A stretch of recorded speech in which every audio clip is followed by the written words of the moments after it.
Hi, my name's Lisa and welcome to my channel, The Southern Seamstress. I hope everyone's been doing well since my last video. Here in the South, we're just trying to stay cool and survive the high temperatures that are typical here in August. I love summertime activities, but by August, I'm always ready for some cooler weather. I have gotten some sewing done this last week, and in this video, I'd like to share two of my most recent makes. Both of these patterns I've made before, but I really like them both, and so I decided to make each one again. The first pattern I want to talk about is a knit skirt pattern, and it is McCall's M8055. If you're looking for a summer skirt pattern that's easy and breezy, then this is the one you need to try. This skirt comes in two styles, a straighter style and then a more flared style, and you can make it in about any length that you want. Last summer I made the flared version, and with the shorter length, just a couple inches above the knee. I made it in some modern jersey by Spoonflower Fabrics in a little floral print, and I have really enjoyed wearing that skirt. So I thought I'd not only make me one more, I'd go ahead and make me two more. But before I talk about the fabric, let's talk about the sizing. This pattern comes in sizes 6 to 22, which is a finished hip measurement of 34 to 51.5, depending on what version you make. So I made version F, which is the flared style, and it's above the knee. I made a straight size 8, except that I did shorten my pattern about 1.5 inches.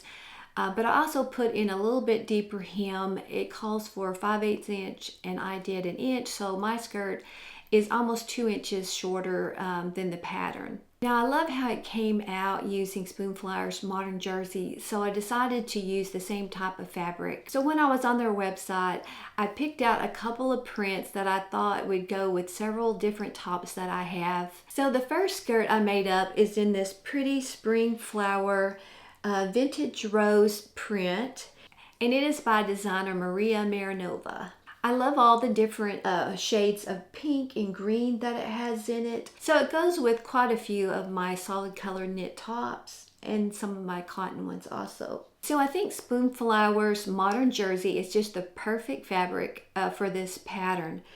It's 95% polyester and 5% spandex, but it has a cotton feel to it. It's both light and breezy and feels cool to the touch. The pattern itself just calls for any moderate knit with a two-way stretch. They suggest knits like this jersey or a cotton knit, ponte knit, or even a sweater knit. Now the second skirt I'm actually wearing today, I also made it from Spoonflower's modern jersey. The second one's design is called Diamond Quilt, and it's the tiny scale. The design comes in different scales, so you can get a smaller scale. I think it comes in medium and large. This design is by Kim Creative, and I've ordered a couple of her designs in the past that I really liked. So the modern jersey comes in a 56-inch width, and for the shorter skirt, even the flared style, it only takes like 3/4 of a yard. Since I bought a yard, I have a pretty good scrap, and I'm hoping to get some more modern jersey that coordinates with it and maybe make a color block t-shirt. So like I said, I'm wearing the second version, and I'm going to raise my camera up, I think, so you can see it better when I stand up. So maybe you can see most of it from here, but it's just slightly flared. I really like this amount of flare because it kind of glides over, any problem areas that you might want to kind of conceal, but it doesn't have so many gathers that it adds bulk to your hips or stomach or anything. So I really like this. I don't know if you can tell the length, but it's just, I made it about 2 or 3 inches above the knee. So that's my second version. I really like this print because I love jewel tones. And it's got so many shades that it's going to be able to go with a lot of tops in my closet. So I used my serger for most of the construction, the side seams and putting on the waistband. One thing I did differently, this pattern has 5/8 inch seam allowances, but on the waistband when I attached it, instead of using 5/8 inch, I used a 1/2 inch or 4/8 inch. because if you do a 5/8 inch, then it's at the most you're going to have is a 1-inch casing, which it is a 1-inch elastic. But I thought there might be some spots where I didn't have my seam perfectly at 5/8 inch. And I didn't want to have it too tight for the elastic to go through. So I just decided to do the 4/8 inch seam. And that way my elastic went through the casing very easily.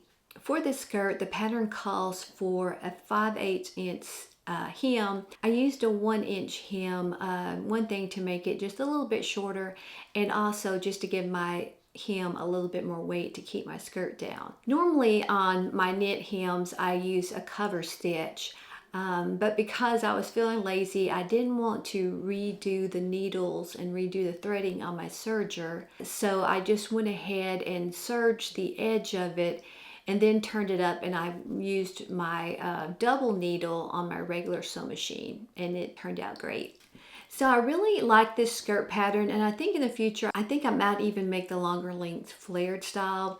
I think it would come in handy for going some places like a restaurant or a movie theater where they keep the temperatures pretty low. I tend to be cold natured, so I think the longer skirt would be nice to keep my legs warm. So that was McCall's M8055. So another project that I got finished recently is a knit top by Stitch, and it's their Islares top. This top comes in 3 different sleeve lengths, and back last fall I had made the long sleeve version, but I really liked how the short sleeve version looked, so I decided to try it next. This pattern comes in a wide size range from 00 to 40, which is a finished bust of 31 all the way up to 49 inches. Now it has options for a regular bust or full bust. Now the first time I made this pattern, I didn't really read the measurement chart correctly. So they have measurements called regular bust and full bust. And on the page before the chart, it shows how to measure your bust and how to decide whether it's a regular bust or a full bust. But I didn't really read that page, I guess, close enough the first time. And when I was looking at the chart, I was thinking more of like upper bust and then like regular bust for the full bust. And when I did that, my size came out to a 0, which normally I am around a 2 in Stitch to Stitch. But I just went with a 0, and I noticed that my top was very, very fitted. Now I could get it on and it looked okay, but it was tighter than I really liked. So for this one, I knew I needed to size up, and I was thinking in my mind that I had made a 2 and I was going to size up to a 4, but I went back to my old video and was watching it and saw that I had made a 0, and that's why it was so tight. So I decided to go ahead and make the 2 on this one. Now you can see on my dress form that even going up a size, it's still a very fitted top. I really like this design though. I love the square neck, and this has raglan sleeves. It's probably hard to see the seam line, but they're right here. And it's got little darts in the top that makes the sleeves have a really nice fit to them.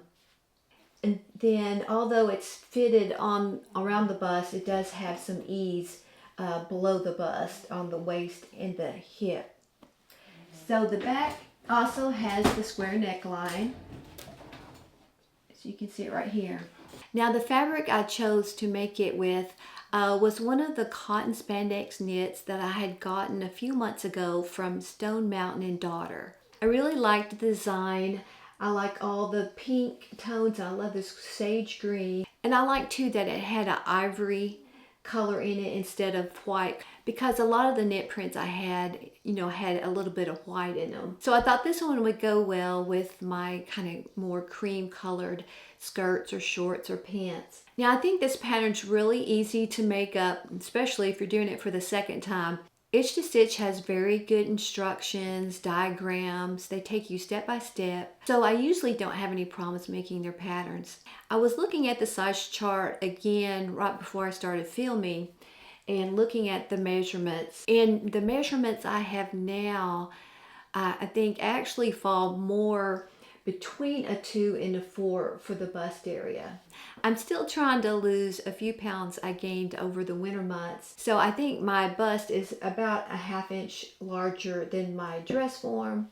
And I know my waist is a couple inches bigger. It's always been bigger than the dress form.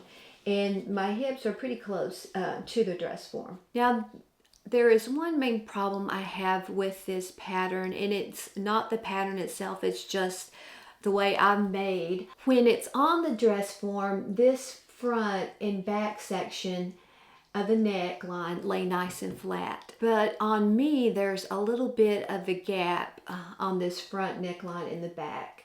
And I'm going to try it on in a few minutes and you can see how it fits me. But I've kind of figured out that my shoulders are just a little bit on the narrow side because I went ahead and measured my dress form from top of shoulder here to over here, and it's about 14 inches. And when I measure mine, it's about 13 inches. So that would make sense that this would have a little gap on the front and the back. So when I make this pattern for the 3rd time, I think I'm just going to take about 1 inch out of this section right here and on the same thing on the back. And then I'm going to have to add in some more width on the sides. I think I'm going to add in enough that it makes it a size 4 instead of a size 2. Because I would like to have a little bit more room through here.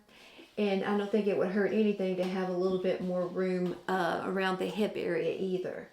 So I think I'm going to go try it on and you can see what I'm talking about the neckline. So here's how the top looks on me. So you can see it's fairly fitted. I think I did shorten it 1 inch maybe. I think the itch to stitch patterns are made for like 5'4", 5'5", something like that. So I don't typically shorten them very much.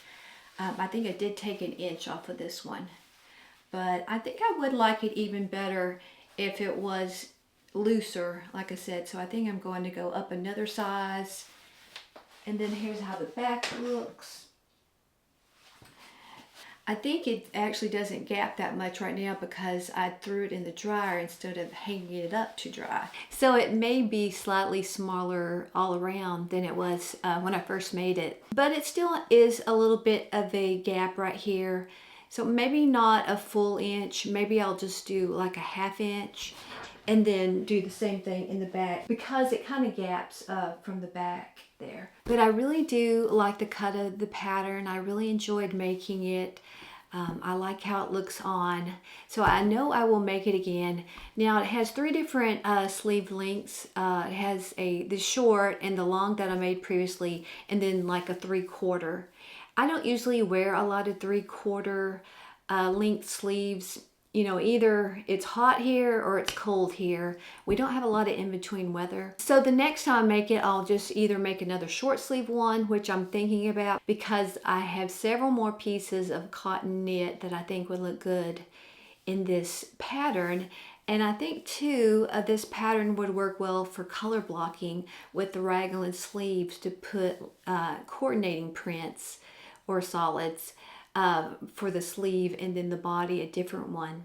I think that would be really cute. But if I don't get around to making a short sleeve version this summer, I may then make a long sleeve version this fall or winter. So that's the Islares top by Itch to Stitch. And if you don't have that pattern, you might want to check it out. But definitely check out the instructions about the full bust versus the regular bust so that when you look at the size chart, you will pick out the right size for you. So that wraps up, I guess, my 3 most recent makes. I've got a couple other projects that I've started that I'm going to be showing in my next video, which may be in the next week or 2. One of the items that I'm making is going to be from my Make 9 patterns for 2024. And the other one is going to be from a video I did a month or so ago where I talked about 5 free patterns that I want to make this summer. So I hope you enjoyed the video, and if you did, I would love for you to give me a thumbs up. If you have any questions that I didn't answer in the video, feel free to leave those in the comments. And if you haven't subscribed already, I would love for you to hit that subscribe button. So until I see you in my next video, take care and happy sewing.